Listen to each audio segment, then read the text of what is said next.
Hello bachcho, let's read the question. The question is, in the given circuit, charge Q2 on the 2 microfarad capacitor changes as C is varied from 1 microfarad to 3 microfarad. अगर हम ये जो capacitor लगा हुआ है circuit में, आप देख रहे हैं 3 कैपेसिटर लगे हुए हैं, एक का कैपेसिटेंस C है और बाकी जो दो का है वो 1 माइक्रोफैरड और 2 माइक्रोफैरड है। तो जो चार्ज Q2 है जो 2 माइक्रोफैरड पर है वो हमारा चेंज होगा जब हम C की वैल्यू को 1 माइक्रोफैरड से 3 माइक्रोफैरड तक लेके जाते हैं। Q2 as a function of C is given properly by figure are drawn symmetrically and are not to scale। तो हमें बताना है Q2 और C के बीच में जो ग्राफ होगा वो किस तरह का बनेगा। तो सबसे पहली चीज जो आपको पता होनी चाहिए, अगर हम की कॉन्सेप्ट की बात करें तो सबसे पहले तो हमें पता होना चाहिए कि जो कैपेसिटर होता है हमारा उसका काम होता है चार्ज को स्टोर करना। ठीक है, चार्ज स्टोरेज का काम होता है। और जो रिलेशन होता है चार्ज और कैपेसिटेंस का वो हमारा कुछ इस तरह से होता है। हमारा जो Q होता है, चार्ज जो होता है वो that is proportional to V जो कि पोटेंशियल है। फिर Q जो मेरा आता है वो CV के बराबर आता है, जहाँ पर C हमारा क्या होता है, कैपेसिटेंस होता है। मतलब Q जो होता है वो C के भी प्रोपोर्शनल आता है और V के भी क्या होता है, प्रोपोर्शनल होता है। पहली चीज तो आपको ये पता होनी चाहिए। दूसरी चीज आपको पता होनी चाहिए, अगर सीरीज में कैपेसिटेंस जुड़े हुए हैं तो सी इक्विवेलेंट जो होता है वो क्या होता है, डिक्रीज होता है अगर सीरीज में जुड़े हैं, क्योंकि सीरीज में सी इक्विवेलेंट हम निकालते हैं C1 C2 upon C1 plus C2 करके, 1 upon C1 plus 1 upon C2 करके।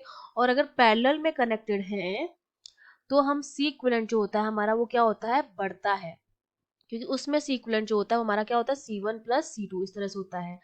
लेकिन हमारा जो चार्ज होता है, चार्ज बेसिकली सीरीज में सेम रहता है। ठीक है, चार्ज जो होता है सीरीज में सेम रहता है, क्योंकि हमें पता है जब हम रेजिस्टेंस का कॉम्बिनेशन पढ़ते हैं तो हमारी जो करंट आती थी वो सीरीज में क्या आती है, सेम आती है। और करंट हमारी बेसिकली क्या होती है, dq अपॉन dt। इसका मतलब सीरीज में हमारा जो चार्ज होता है वो भी सेम रहता है। अब देखिए यहाँ से इस पर चार्ज q है, ठीक है, और चार्ज जो होगा इस पर भी सेम रहेगा। ये पैरेलल कॉम्बिनेशन है, मतलब ये टोटल कितना है, 3 माइक्रोफैरड का है, 1 प्लस 2 3 माइक्रोफैरड पैरेलल में है तो क्या होता है, C1 प्लस C2 होता है।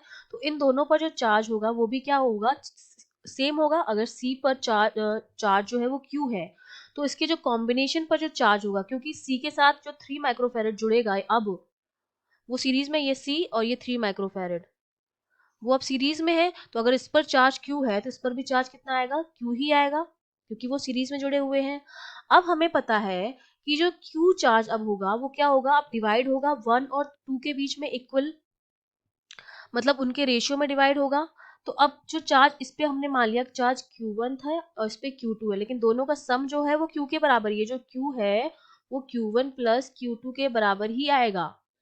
3 माइक्रोफैरड पर चार्ज Q है, अब ये जो Q होगा वो 1 और 2 के बीच डिवाइड होगा, तो Q की जो वैल्यू आ जाएगी, लॉ ऑफ अरेंजमेंट से हमें पता है जो Q2 आएगा मेरा वो कितना आ जाएगा, 2 में निकाल रहे हैं तो 2 अपॉन टोटल कितना हो गया, 2 प्लस 1 इंटू Q को डिवाइड कर रहे हैं। रेजिस्टेंस हमेशा क्या होता है, जब हम करंट की बात करते हैं तो करंट रेजिस्टेंस के इनवर्स रेशियो में डिवाइड होती है, लेकिन यहाँ पर क्या होता है, जो चार्ज होता है वो उसके प्रोपोर्शनल होता है C के, तो C के रेशियो में डिवाइड हो जाता है। 2 में निकाल रहे हैं तो 2 ऊपर आएगा, टोटल नीचे आएगा, 1 में निकाल रहे हैं तो 1 ऊपर आएगा, टोटल नीचे आएगा इनटू Q।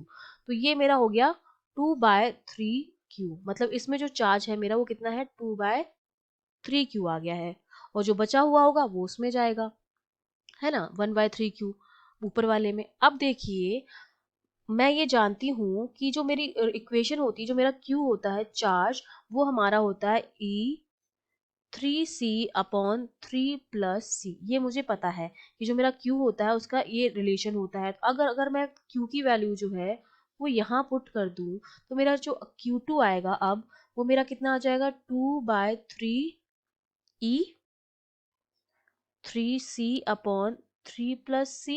इसको जब हम सॉल्व करेंगे तो मेरा आ जाएगा 2EC/3 प्लस C। ये मेरी Q2 की वैल्यू आ गई है। अब हमें पता है कि जो मेरा Q2 है वो 2EC/3 प्लस C आया है, और C की जो वैल्यू है वो लाई कर रही है किस किस के बीच में, 1 माइक्रोफेरेड से 3 माइक्रोफेरेड के बीच में लाई कर रही है। तो हमारा क्या होगा, Q2 जो होगा वो इंक्रीज होगा जब तक C की वैल्यू क्या नहीं हो जाती है, 3 नहीं हो जाती है।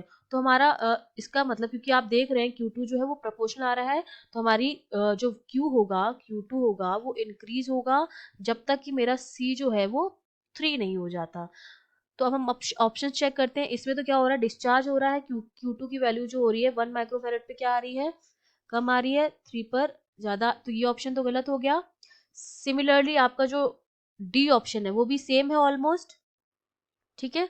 तो ये ऑप्शन भी गलत हो गया। ऑप्शन ए और डी आपके एलिमिनेट हो गए, क्योंकि हमें पता है कि अगर सी की वैल्यू जो है वो 1 माइक्रोफेरेड और 3 माइक्रोफेरेड के बीच में लाई करती है, तो हमारा जो Q2 होगा वो इंक्रीज होगा जब तक कि सी हमारा 3 के बराबर नहीं हो जाता। तो ए और डी ऑप्शन हट गए हमारे। अब अगर मैं स्लोप निकालना चाहूँ, अगर मैं स्लोप निकालना चाहूँ तो स्लोप मेरा क्या होता है, y/x होता है। तो इस केस में हमारा स्लोप जो आएगा वो कितना आएगा, चार्ज अपॉन सी, यही आएगा स्लोप। तो चार्ज की वैल्यू यहाँ पर अगर मैं लिखूँ, ये हो जाएगा 3 + c/2e अपॉन 3 + c का स्क्वायर।